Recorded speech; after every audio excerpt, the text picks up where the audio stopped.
আজ খুবই সহজ পদ্ধতিতে স্পঞ্জি কাপকেক রেসিপি শেয়ার করছি। এই রেসিপি ফলো করে একবার ট্রাই করতে পারেন, ভীষণ ভালো হয় খেতে।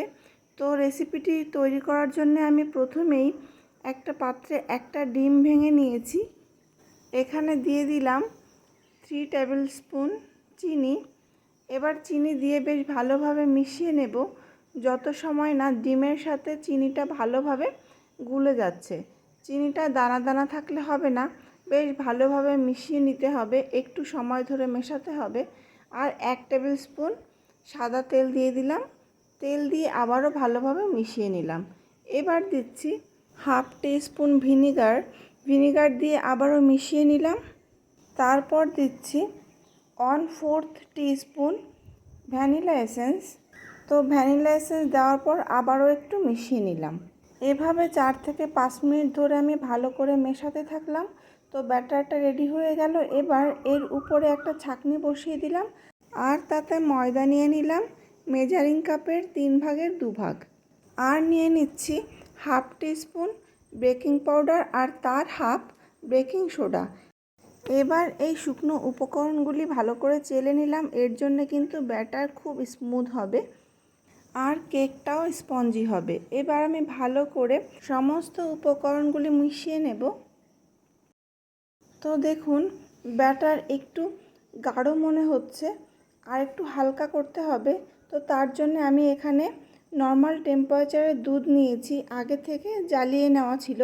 তো অল্প অল্প করে দুধ দেব আর ব্যাটারটার থিকনেস ঠিকঠাক রেখে তৈরি করে নেব।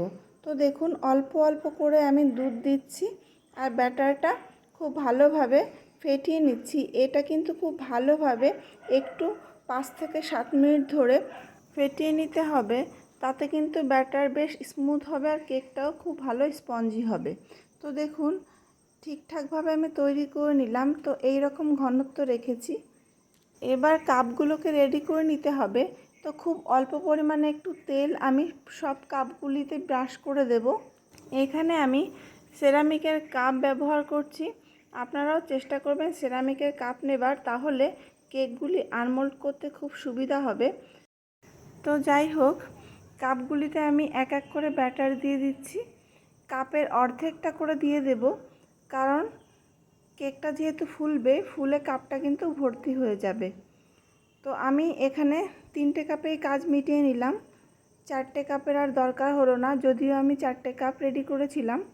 এবার আমি কিছু কিশমিশ, কিছু কাজু আর কিছু চেরি আমি আগে থেকে টুকরো করে রেখেছিলাম, সেগুলো এক এক করে দিয়ে দিচ্ছি। আপনাদের পছন্দ মতো আপনারা ড্রাই ফ্রুট দিতে পারেন। তো দেখতে কিন্তু এখনই খুব ভালো লাগছে, খেতেও কিন্তু অসাধারণ হয়। তো এবার আমি একটা স্টিলের প্লেট নিয়েছি, প্লেটের উপরে কাপগুলিকে এক এক করে বসিয়ে দেব আর প্লেটটাকে ধরেই কিন্তু আমি কেকটা ব্রেক হতে দেব।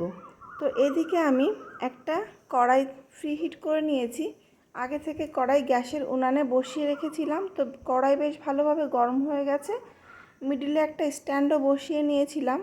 এবার এই প্লেট ধরে কড়াইয়ের মধ্যে বসিয়ে দিলাম। এবার ঢেকে দেব। ঢেকে আমি লো ফ্লেমে রেখে দেব 20 থেকে 25 মিনিট। আর ঢাকার সময় অবশ্যই খেয়াল রাখতে হবে কোনো দিক থেকে যেন তাপটা বেরিয়ে না যায়।